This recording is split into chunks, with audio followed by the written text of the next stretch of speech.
बिलावल भुट्टो जरदारी साहब ने फिर फैसला कर लिया कि खान साहब पे खुल के तनकीद करनी है। बिलावल भुट्टो जरदारी साहब झुक के मिलते थे, उनके पाँव पे हाथ रखते थे, अंकल का नाम देते थे उनको।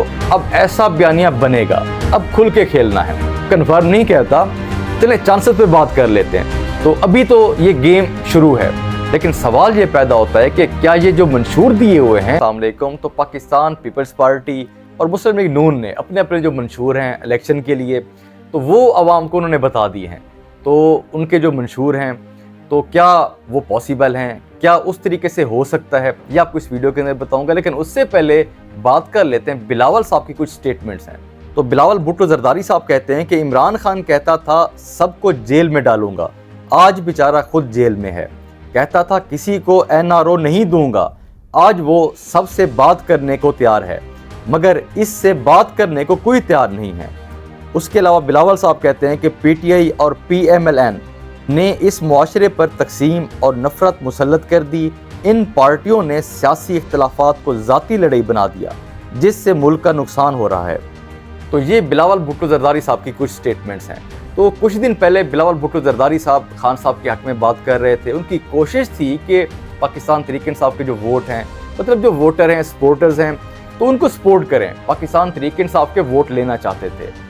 तो जब से पाकिस्तान तहरीक इंसाफ ने यह अनाउंसमेंट की है कि जो पाकिस्तान तहरीक इंसाफ के वोट हैं वो सिर्फ पाकिस्तान तहरीक इंसाफ के कैंडिडेट्स को ही मिलेंगे, तो बिलावल भुट्टो जरदारी साहब ने फिर फैसला कर लिया कि खान साहब पे खुल के तनकीद करनी है। तो खान साहब के अलावा नवाज शरीफ साहब के ऊपर, शहबाज शरीफ साहब के ऊपर, जो कि उनके बिलावल साहब के चचा रह चुके हैं पिछली हुकूमत के अंदर, जो कि 1.5 साल की हुकूमत थी, तो उस हुकूमत के अंदर बिलावल भुट्टो जरदारी साहब झुक के मिलते थे, उनके पाँव पे हाथ रखते थे, अंकल का नाम देते थे उनको, तो बड़ी रिस्पेक्ट करते थे।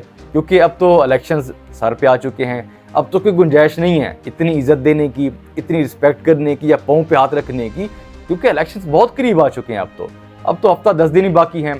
तो इसीलिए अब जो है, अब ऐसा बयानिया बनेगा। बिलावल भुट्टो जरदारी साहब जो हैं वो ना चचा का रिश्ता देखेंगे, मतलब ना नून लीग देखेंगे, ना पाकिस्तान तहरीक इंसाफ देखेंगे, क्योंकि उन्होंने भी वोट देने से साफ इनकार कर दिया। तो बिलावल भुट्टो जरदारी साहब ने कहा कि अब जो है, अब खुल के खेलना है, अब मैदान के अंदर खुलकर खेलना है। तो जो खान साहब के ऊपर तनकीद कर रहे हैं, चले वो तो समझ में आती है बात, क्योंकि वोट तो मिले नहीं। बाकी खान साहब ना हुकूमत बना सकते हैं, ना पाकिस्तान तहरीक इंसाफ इस दफ़ा कोई पोजीशन के अंदर है कि कोई हुकूमत बना पाए वो, इसीलिए वो तो बिल्कुल ही साइड पे हो चुके हैं। अब बात है मुस्लिम लीग नून की।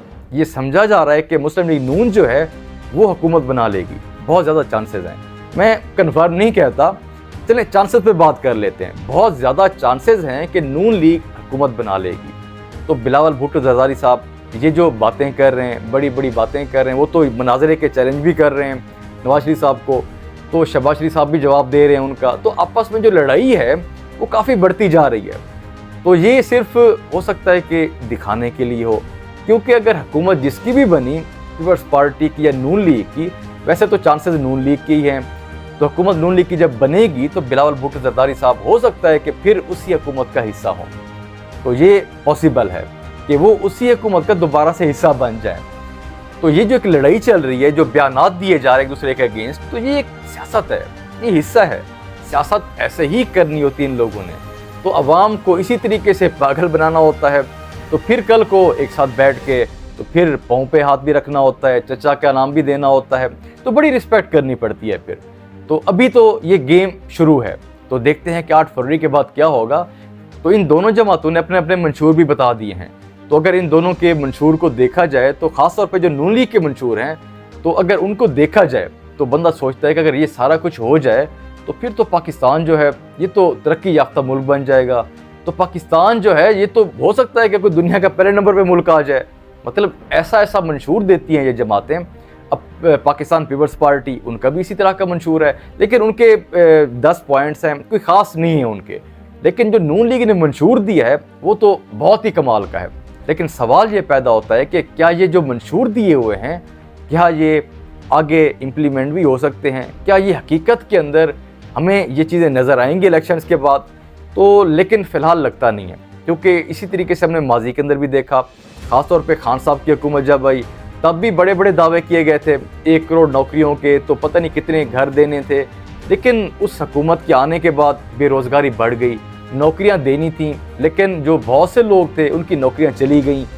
तो जो घर की बात हो रही थी कि जी घर देंगे, तो बहुत से लोग बेघर हो गए थे, मतलब इतनी महंगाई बढ़ चुकी थी। तो खान साहब की हुकूमत के बाद शहबाज शरीफ साहब की हुकूमत आई थी, तो उसके अंदर मज़ीद मुश्किलात बढ़ गई थी। तो उस हुकूमत के अंदर मज़ीद लोग बेरोज़गार हो गए थे, मज़ीद लोग बेघर हो गए थे। तो मुश्किलात जो हैं पाकिस्तान की वो बढ़ती जा रही हैं। तो अब देखते हैं कि जो पार्टियां मंशूर दे रही हैं, क्या इलेक्शंस के बाद अपने अपने मंशूर के ऊपर काम कर सकती हैं, क्या पाकिस्तान को तरक्की दे सकते हैं। तो अगर इन दोनों जमातों के मंशूर की बात की जाए, पाकिस्तान पीपल्स पार्टी और नून लीग के मंशूर की बात, तो इनमें से नून लीग का जो मंशूर है उसको थोड़ा सा सीरियस लिया जा सकता है, क्योंकि पंजाब की जो परफॉर्मेंस है वो सिंध से काफ़ी बेहतर है, क्योंकि पंजाब के अंदर नून लीग काफ़ी डेवलपमेंट कर चुकी है। वैसे पूरे पाकिस्तान के अंदर जो नून लीग की डेवलपमेंट्स हैं, जो परफॉर्मेंस है, वो पाकिस्तान पीपल्स पार्टी से काफ़ी बेहतर है।